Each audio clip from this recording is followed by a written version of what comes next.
दोस्तों, स्वागत है आपका ब्रह्मास्त्र क्लासेस में। तो आज हम बताने वाले हैं कौन से गवर्नर के शासन काल में कौन सा कार्य हुआ, यानी कौन सा क्रांति हुआ। क्योंकि हमने बता दिया था आपको जो है 100 साल की क्रांति हमने पूरी तरह आजाद भारत करा दिया था। अब किस कारण, किस अंग्रेज के शासन काल में, किस गवर्नर, किस वायसराय के शासन काल में कौन सा काम हुआ, क्योंकि हम 1857 की क्रांति से शुरुआत करेंगे भारत आजाद तक। तो आज का हमारा टॉपिक है, क्योंकि हमने बताया था लॉर्ड कैनिंग, क्योंकि हमारा 1856 यानी 1857 याद करेंगे। 1857 का हम वीडियो जो बताए थे, क्योंकि 1848 से लेकर 1856 तक ये हमारे रहे थे लॉर्ड डलहौजी। और लॉर्ड डलहौजी के शासन काल में ही भारत में सबसे पहले ट्रेन चलाया गया था 16 अप्रैल 1853। और इसका सिद्धांत था, तो लॉर्ड डलहौजी के बाद जो पहला गवर्नर आया था ये लॉर्ड कैनिंग था। डलहौजी के बाद जस्ट कैनिंग आया था, और कैनिंग के बाद जो है हमारा कैनिंग के शासन काल में आपको बताए थे 1857 की क्रांति। 1857 की क्रांति वो क्रांति जो कि भारत में सबसे पहले स्वतंत्रता की लड़ाई के लिए क्रांति लड़ा गया था। और ब्रिटिश ईस्ट इंडिया कंपनी का पतन जो है 1898 यानी जब क्रांति जब हुआ था तो 1898 यानी क्रांति के कारण जो है ईस्ट इंडिया कंपनी का पतन कर दिया, यानी समाप्त कर दिया गया। और टोटल जो है सत्ता दे दिया गया क्राउन के हाथों में, यानी जो है इंग्लैंड की जो रानी होती है। और एक हमारा जो इसी के शासन काल में 1861 उच्च न्यायालय अधिनियम, यानी जो उच्च न्यायालय जो है सबसे पहले अधिनियम, तो 3 कोर्ट का स्थापना किया गया था। 1861 उच्च न्यायालय बम्बई, मद्रास और कोलकाता, 3 उच्च न्यायालय का स्थापना किया गया था। मुंबई और उसके बाद जो है कोलकाता और आपका जो है चेन्नई, जो कि इसको चेन्नई को ही कहते हैं मद्रास हाईकोर्ट। भारत में सबसे पहले 1862 में 3 हाईकोर्ट का स्थापना किया गया था। तो और था इसके शासन काल में 1856 में पूर्ण विवाह, यानी हिंदुओं में क्या था, पूर्ण विवाह का संबंध नहीं था। तो पूर्ण विवाह अधिनियम ये लाया गया किसके द्वारा, 1856 पूर्ण विवाह अधिनियम के तहत 1857 में शुरुआत कर दिया गया पूर्ण विवाह अधिनियम। इसी कहते हैं विधवा पूर्ण विवाह, यानी विधवा अधिनियम, यानी विधवा पूर्ण विवाह अधिनियम। जबकि आपसे पूछेगा सती प्रथा का अंत कौन के थे, तो राजा राम मोहन राय और जो है लॉर्ड विलियम बेंटिंग। लेकिन यहाँ पर है पूर्ण विवाह, यानी विधवा का जो है पूर्ण से क्या किया जाएगा, विवाह। तो 1856 में लाया गया ये किसके शासन काल में, तो लॉर्ड कैनिंग के शासन काल में। तो लॉर्ड क्वेश्चन आएगा ईस्ट इंडिया कंपनी का पतन कब किया गया, तो किसके शासन काल में, लॉर्ड कैनिंग। सिपाही विद्रोह, स्वतंत्रता के संग्राम की प्रथम लड़ाई, तो लॉर्ड कैनिंग। उच्च न्यायालय का स्थापना, लॉर्ड कैनिंग। अब हमारा जो नेक्स्ट क्वेश्चन है लॉर्ड एल्गिन और लॉर्ड लॉरेंस। याद रखेंगे लॉर्ड एल्गिन और लॉर्ड लॉरेंस, ये हमारे देखिए इतिहास में कुछ जो है वैसे अंग्रेज, खासकर जो क्या, जो कि हमारा जो है जो बड़े बड़े कार्य रूप में किए उसी अंग्रेज को पढ़ना है। तो हमारा जो लॉर्ड एल्गिन और लॉर्ड लॉरेंस का शासन काल है, ये हमारा इसका था 1856 से 1862, और 62 से 63 ये इसका हिमाचल प्रदेश में क्या हो गया था, मृत्यु हो गया था। 1 साल के लिए मात्र रहा था। लेकिन 1866 से 1869 में इसका काम ये इम्पोर्टेंट नहीं है, ठीक है। और लॉर्ड मेयो का आप लोग नाम सुने होंगे। और लॉर्ड मेयो का जो था 5 फरवरी 1872 के शासन काल में ये ऐसा गवर्नर था कि भारत में सबसे पहला, इसके शासन काल में ही रहते इसका मृत्यु हो गया था। लेकिन ये सबसे पहले इम्पोर्टेंट जो है भारत में जनगणना की शुरुआत कर दी 1872। लेकिन जनगणना कराने के बाद इसका क्या हुआ था, डेथ हुआ था। तो 1872 में जो है लॉर्ड मेयो का मृत्यु 1805 फरवरी 1872 में हुआ था। और एक हमारा था लॉर्ड नॉर्थ ब्रुक, ये हमारा जो 72 से 76 और 76 के बाद 1880 में। लेकिन ये आपका इम्पोर्टेंट एग्जाम भी उससे नहीं है, क्योंकि आज तक क्वेश्चन इसका नहीं पूछा। और हमारा जो है लॉर्ड रिपन, और आप लोग लॉर्ड रिपन का नाम सुनेंगे कि क्योंकि ये था इसका काम कि भारत में 10 वर्षीय जनगणना की शुरुआत। जबकि पूछेगा जनगणना की शुरुआत किसने किया, तो हमारा लॉर्ड मेयो किया, कब किया, 1872 में।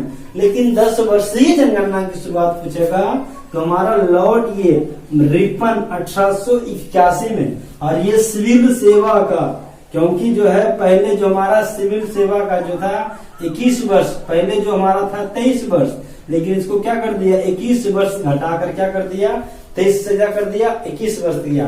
और ये इसी को कहा जाता है अस्थायी बंदोबस्त का जनक। जबकि क्वेश्चन आएगा अस्थायी मतलब जो है टेम्पोररी, छोटी छोटी इकाई, ग्राम पंचायत, मुखिया, ये मतलब छोटी छोटी इकाई पर कौन ध्यान दिया, तो ये ध्यान दिया लॉर्ड रिपन। लेकिन पूछेगा एक होता है अस्थाई और एक होता है अस्थाई, लेकिन अस्थाई पूछेगा इसका होगा लॉर्ड रिपन, लेकिन ये अस्थाई पूछेगा परमानेंट, तो इसका आंसर होगा लॉर्ड कॉर्नवालिस, जो कि ये हमारे कलेक्टर पर था, जमींदार पर था, जिसे अस्थायी बंदोबस्त का जनक कहते हैं लॉर्ड कॉर्नवालिस। याद रखेंगे लॉर्ड कॉर्नवालिस को, ठीक है।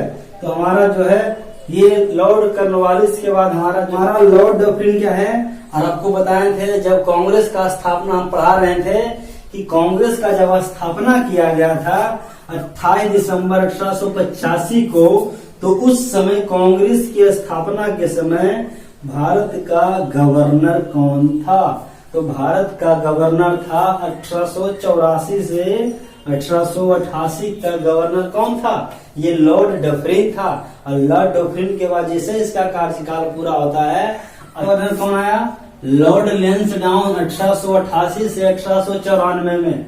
याद रखेंगे लॉर्ड लैंसडाउन का 1893 में एक रेखा खींचा गया, जो कि भारत के, क्योंकि हमारा ये जो रेखा खींचा गया था डुरंड रेखा का निर्धारण किसने किया, तो यही लॉर्ड लैंसडाउन के द्वारा डुरंड रेखा का निर्धारण करवाया गया 1893 में। लेकिन डुरंड रेखा जब खींचा गया था तो उस समय अफगानिस्तान और इंडिया के बीच था, लेकिन जब 1893 में पाकिस्तान नहीं था, लेकिन जब भारत का जब विभाजन हुआ भारत पाकिस्तान का, तो 1947 में के बाद जो है ये रेखा इंडिया और अफगानिस्तान के बीच नहीं, अब बच गया अफगानिस्तान और किसके बीच, ये पाकिस्तान के, क्योंकि हमारा सीमा जो है भारत के जस्ट बगल में पाकिस्तान और पाकिस्तान के बगल में हमारा अफगानिस्तान। क्योंकि हम बता देना चाहते हैं कि जब जब रेखा खींचा गया था, ये मान लीजिए हमारा इंडिया है और इंडिया के जस्ट बगल में हमारा क्या है, पाकिस्तान है, और पाकिस्तान के बगल में क्या है, अफगानिस्तान। और यही जो रेखा खींचा गया है ये आपका मान लीजिए पाकिस्तान, और ये हमारा जो रेखा खींचा गया था इस रेखा, और यही था क्या रेखा, पाकिस्तान, ये अफगानिस्तान और इंडिया। लेकिन जब इंडिया का विभाजन हुआ, ये पाकिस्तान का विभाजन हुआ, तो ये अब ये वर्तमान में पाकिस्तान और किसके बीच, अफगानिस्तान के बीच है। तो पूछेगा प्रारंभिक अवस्था में डुरंड रेखा किन दो देश के बीच था, तो प्रारंभिक अवस्था में था डुरंड रेखा जो इंडिया और अफगानिस्तान के बीच, लेकिन वर्तमान में जो है अफगानिस्तान और पाकिस्तान के बीच है। अगला है 1891 में एक नियम लाया था कि ये जो है स्त्रियों पर सबसे कड़ा नियम लाया था कि 11 घंटे से कम काम करेंगे, क्योंकि 11 घंटे से ज्यादा काम नहीं करेंगे, क्योंकि भारत में कुछ था कि 11 घंटे से जो मनमानी जो 12 घंटा 14 घंटा काम कराया करते थे, लेकिन स्त्रियों के लिए 1891 में 11 घंटे से अधिक काम नहीं करवा सकते हैं, तो ये नियम लाया था। अगला हमारा है लॉर्ड एल्गिन, और एल्गिन का नाम सुने क्योंकि इसका कार्यकाल 1894 से 1899 और 1895 से 1898 तक, और इसके शासन काल में यूपी, एमपी, पंजाब, बिहार बहुत बड़ा अकाल घोषित हुआ था। और अकाल घोषित होने के कारण जो है ये 5 साल का गवर्नर था, और अकाल घोषित जैसे ही होता है यहाँ से लॉर्ड एल्गिन को यहाँ से भगा दिया जाता है। और अगला हमारा जो है लॉर्ड कर्जन, और कर्जन का नाम तो आपने सुने ही होंगे, क्योंकि कर्जन को औरंगजेब का उपाधि दिए थे गोपाल कृष्ण गोखले, क्योंकि आता क्वेश्चन औरंगजेब को कौन इसका गवर्नर को जो है औरंगजेब का उपाधि दिए थे गोपाल कृष्ण गोखले, तो औरंगजेब का उपाधि किसे दिए थे, लॉर्ड कर्जन। और इसी के शासन काल में 16 अक्टूबर 1905 को कलकत्ता में बनारस में एक बैठक बुलाता है और बलपूर्वक अपनी जो है जबरदस्ती बोला जाता है कि बंगाल का क्या कर दिया, विभाजन किया गया। उस दिन पूरे भारत में पूरी तरह शोक मनाया गया था। तो बंगाल विभाजन कब हुआ? तो 1905 में। किसके शासन काल में हुआ? तो लॉर्ड कर्जन के शासन काल में हुआ। एक हमारा जब ईस्ट बंगाल का विभाजन होता है तो बंगाल के लोग पूरी तरह इसका विरोध करते हैं कि यहाँ से इसको तुरंत क्या किया जाए, यहाँ से ट्रांसफर किया जाए, यहाँ इसको भगाया जाए। और इसी कारण जो है इसको बंगाल लॉर्ड कर्जन को तुरंत यहाँ से क्या होता है, यहाँ से भगा दिया जाता है। और एक नया गवर्नर मिंटो का आप लोग नाम सुने, क्योंकि मुस्लिम लीग का स्थापना म से मुस्लिम, म से मिंटो। और मुस्लिम लीग का स्थापना कहाँ हुआ था? तो ढाका हुआ था। कब हुआ था? हमने बताया था मुस्लिम लीग का स्थापना 1906 में हुआ था। जबकि कांग्रेस का विभाजन 1907 में सूरत अधिवेशन में किया गया था। जबकि कांग्रेस का प्रथम विभाजन कब हुआ था? कब हुआ था? उस समय हमारे कांग्रेस थे अध्यक्ष थे रास बिहारी बोस, और खुदीराम बोस को कब फांसी पड़ा था? तो 1908 में खुदीराम बोस को फांसी पड़ा था। इसी समय और इसमें जो है मार्लो मिंटो अधिनियम किसके शासन काल में आया था या कौन गवर्नर लेकर आया था? तो 1909 में कौन था गवर्नर? 1906 से लेकर 1910 तक ये गवर्नर था। 10 में हमने बताया था कुछ नहीं होता है। जैसे ही दिल्ली दरबार लगता है 1911 में, जॉर्ज पंचम जो कि अंग्रेज की है, ब्रिटेन के एक राजा रहते हैं, वो आते हैं जॉर्ज पंचम, जिसको कहते हैं दिल्ली दरबार। कब लगा था? 1911 में। और 1911 में बंगाल विभाजन क्या कर दिया गया था? रद्द कर दिया गया था। और कलकत्ता से दिल्ली राजधानी क्या हुआ था? हस्तांतरित घोषित किया गया 1911 में घोषित हुआ। और 1912 में क्या हुआ? कलकत्ता से दिल्ली राजधानी बन गया था। और गदर पार्टी का स्थापना ने बता दिया था। गदर पार्टी का स्थापना कब किया गया था? 1913। इसी के शासन काल में लॉर्ड हार्डिंग, याद रखेंगे लॉर्ड हार्डिंग ये द्वितीय है, लॉर्ड हार्डिंग ही मिलता है, लेकिन लॉर्ड हार्डिंग द्वितीय बहुत कम मिलता है, लेकिन एक लॉर्ड हार्डिंग और थे। तो गदर पार्टी का स्थापना कब हुआ? 1913 में लाला हरदयाल के द्वारा कहा अमेरिका के सैन फ्रांसिस्को में किया गया था। हमारा है 1914 फर्स्ट वर्ल्ड वॉर। 1914 से लेकर 1918 तक क्या चला था? फर्स्ट वर्ल्ड वॉर चला था। अगला हमारा गांधी का आगमन 1915 में, और ये 1916 में होम रूलिंग का स्थापना, साबरमती आश्रम का स्थापना, और हमने बताया था जो है ये 3 चीज हुआ था, साबरमती आश्रम का स्थापना, होम रूलिंग का स्थापना, और कांग्रेस विभाजन रद्द किया गया था। तो आपका जो है ये हमारे थे 1916 में लॉर्ड हार्डिंग। हार्डिंग के शासन काल में इतना कार्यकाल की क्रांति हुआ। या कपड़ का नाम सुनेंगे जिसे कहते हैं मॉन्टेग्यू चेम्सफोर्ड। इसका शासन काल 1916 से 1921। याद रखेंगे खेड़ा सत्याग्रह 1918, चंपारण सत्याग्रह 1917, ये जालियांवाला बाग हत्याकांड बहुत इंपोर्टेंट। जालियांवाला बाग हत्याकांड के गवर्नर कौन, उस समय गवर्नर कौन रहता है? 1919 में गवर्नर रहता है लॉर्ड चेम्सफोर्ड, जैसी कहते हैं मॉन्टेग्यू चेम्सफोर्ड।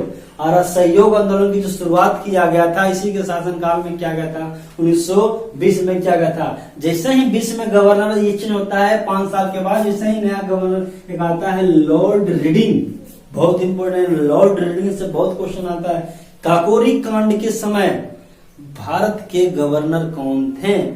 ये महिला लीग की स्थापना के समय भारत के ये हमारा वायसराय कौन थे? काकोरी कांड के समय बहुत बार क्वेश्चन आता है। काकोरी कांड के समय गवर्नर पता है, हमने गवर्नर का पूरा कार्यकाल लिख दिया है। और लॉर्ड रीडिंग के शासनकाल में कौन थे? 1921 से 1926 तक। और महिला लीग का स्थापना कब? 1926 में। जबकि हमारा स्वराज पार्टी का स्थापना कब? 1923 में। तो स्वराज पार्टी का स्थापना याद रखेंगे इलाहाबाद में किया गया था। ठीक है। तो हमारा जो है अगला है हमारा 1926 से लेकर 1931। हमने बताया था साइमन कमीशन का गठन, और ये 26 से 31 तक, 26 से क्या तक? 31 तक। और इसी के शासन काल में हमारा 1927 में दिल्ली का पार्लियामेंट भवन, संसद भवन हमारा बनकर तैयार हुआ था। 1927 में बनकर तैयार हो गया था। पार्लियामेंट भवन बनकर तैयार कब हुआ था? 1927 में। और भारत का पहला इरविन जो है कि पार्लियामेंट में बैठने वाला पहला अंग्रेज यही था, लॉर्ड इरविन। और इसी के शासन काल में साइमन कमीशन का क्या हुआ था? गठन हुआ था। इसी के शासनकाल में साइमन कमीशन क्या आया था, भारत आया था। इसी के शासनकाल में पूर्ण स्वराज की मांग किया गया था 1930 में। और जो है इसी के शासनकाल में प्रथम गोलमेज सम्मेलन, द्वितीय गोलमेज सम्मेलन, दांडी यात्रा, नमक सत्याग्रह, नमक आंदोलन, ये सब जो क्रांतिकारी जो है 1930 में प्रथम गोलमेज, द्वितीय गोलमेज, पूर्ण स्वराज की मांग। और याद रखेंगे हमारा जो है प्रथम बार स्वाधीनता दिवस मनाया गया था कब, 26 जनवरी 1930 को क्या हुआ था, प्रथम बार 1930 को इसी के शासन काल में प्रथम बार स्वाधीनता दिवस मनाया गया था लॉर्ड इरविन के शासन काल में। और ये लाहौर में रावी नदी के तट पर प्रथम बार झंडा पंडित जवाहरलाल नेहरू ने क्या किया था, फहराया था। ये था हमारा गवर्नर के बारे में कुछ। क्या अगला जो बच गया, जैसे ही 31 के बाद जो गवर्नर आएगा, हमारा नेक्स्ट गवर्नर है लॉर्ड बेलिंगटन। बेलिंगटन के बाद हमारा 1931 से 1936 का ये 5 साल का कार्यकाल रहता है। और इसी के शासन काल में याद रखेंगे, जबकि हमारा तीनों गोलमेज सम्मेलन के समय, याद रखेंगे तृतीय गोलमेज सम्मेलन के समय भारत का वायसराय चेंज हो जाता है। जबकि 2 गोलमेज सम्मेलन प्रथम और द्वितीय जो है हमारा 30 और 31 के समय, जो 31 तक रहता है गांधी इरविन समझौता। याद रखिए गांधी इरविन समझौता 1931। लेकिन जैसे ही आपका आता है ये हमारा तृतीय गोलमेज सम्मेलन के समय ब्रिटेन का प्रधानमंत्री कौन रहता है, सॉरी ये हमारा भारत का गवर्नर, जिसे ही तृतीय गोलमेज सम्मेलन होता है तो इस समय रहते हैं बेलिंगटन। अब बेलिंगटन के समय जो है जब 1932 में गांधी, महात्मा गांधी और भीमराव अम्बेडकर के बीच जब बकझक होता है, लड़ाई होता है, तो उस समझौता करवाते हैं पूना पैक्ट में, जो है मदन मोहन मालवीय के द्वारा पूना में एक समझौता होता है, उसे पूना पैक्ट या पूना समझौता कहते हैं। और ये पाकिस्तान शब्द का जो उत्पत्ति हुआ था 1933 में चौधरी रहमत अली खान के द्वारा, तो ये कब हुआ था 1933 में, इसी के शासनकाल में लॉर्ड बेलिंगटन। लेकिन इसी के शासनकाल में बिहार में सबसे बड़ा भूकंप, भयंकर भूकंप आया था 1934 में। और हमने बताया था 1934 में जो है महात्मा गांधी ने अपना क्या बनाया था, कांग्रेस को अपना पार्टी मान लिया था। और ये हमारा 1935 याद रखेंगे लॉर्ड लिंथगो होता है कहीं तो देता है लिंथगो। हमारा 1936 से लेकर 1943 तक, जो कि बहुत इंपॉर्टेंट, हमारा जो आरबीआई का स्थापना कब हुआ, 1934 भारत सरकार अधिनियम के तहत 5 करोड़ की पूंजी लागत से इसका स्थापना किया गया था। 5 करोड़ की पूंजी लागत से कहाँ किया गया था, कोलकाता में। लेकिन 2 साल के बाद 1937 में इसका जो है मुख्यालय कर दिया गया कहाँ, मुंबई। और जो 8 प्रांत में चुनाव हुआ था 1936 में, जिसमें विजयी रहा मुस्लिम और हिंदू कांग्रेस के बीच चुनाव हुआ था। क्योंकि जो है 2 प्रकार हमारा बन चुका था, एक हिंदू, एक कांग्रेस और एक आपका क्या मुस्लिम। तो मुस्लिम में 8 प्रांत पर चुनाव हुआ, जिसमें 6 प्रांत पर क्या रहता है, चुनाव ये विजय रहता है कांग्रेस। और सेकेंड वर्ल्ड वॉर की शुरुआत हमने बताया था 1939 से लेकर 1945 तक क्या रहा, सेकेंड वर्ल्ड वॉर रहा। और पाकिस्तान का मांग 1940 में मोहम्मद अली जिन्ना ने किया था। लेकिन ये याद रखिएगा, क्रिप्स मिशन, भारत छोड़ो, अगस्त प्रस्ताव के समय भारत का वायसराय कौन रहता है, तो लॉर्ड लिंथगो रहता है। और ये हमारा 1943 तक रहता है। तो हमने बताया था 1943 में सुभाष युग आ चुका था। हमारा जो है अब आता है नया गवर्नर 43 से लेकर 1946 तक। हमने बताया था जब ये डायरेक्ट एक्शन डे मनाया गया था, उस समय जो है लॉर्ड बेबल। और सेकेंड वर्ल्ड वॉर का समाप्ति कब हुआ था, इसी के शासन काल 1945 में। और ये हमारे यूएनओ का स्थापना के समय हमारा जो है लॉर्ड बेबल ही रहता है भारत का वायसराय। लेकिन अमेरिका का राष्ट्रपति हमने बताया था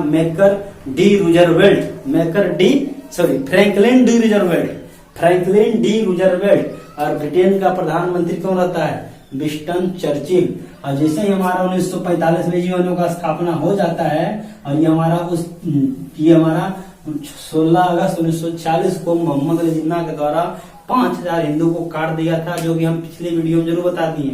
और ये हमारा डायरेक्ट एक्शन डे, प्रत्यक्ष कार्रवाई दिवस के रूप में मनाया जाता है। और जैसे उसका जब ये लॉर्ड गवर्नर को पता चलता है तो उसका दीवान जो है दिमाग काम नहीं करता, उसे यहाँ से तात्कालिक ट्रांसफर कर दिया जाता है। और एक तात्कालीन गवर्नर इसे बनाया जाता है तात्कालिक गवर्नर।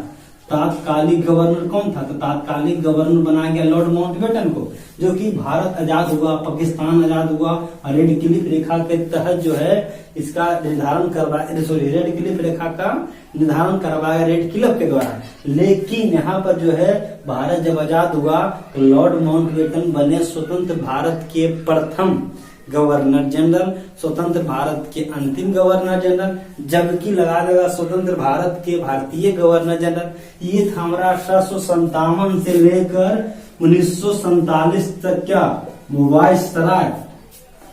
तो याद रखेंगे, अगर हमारा वीडियो आप देख रहे हैं तो अपने पास एक कलम और कॉपी जरूर नोट करके रखेंगे। तो आने वाले हैं वीडियो में आपको जो है प्रोवाइड कराते रहेंगे। ये हमारा भारत तो आजाद हो चुका है, लेकिन हम आपको मिलेंगे संविधान में जो है नियम कानून के बारे में बताएंगे।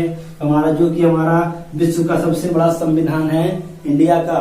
चलिए मिलते हैं एक नए वीडियो में। जय हिंद।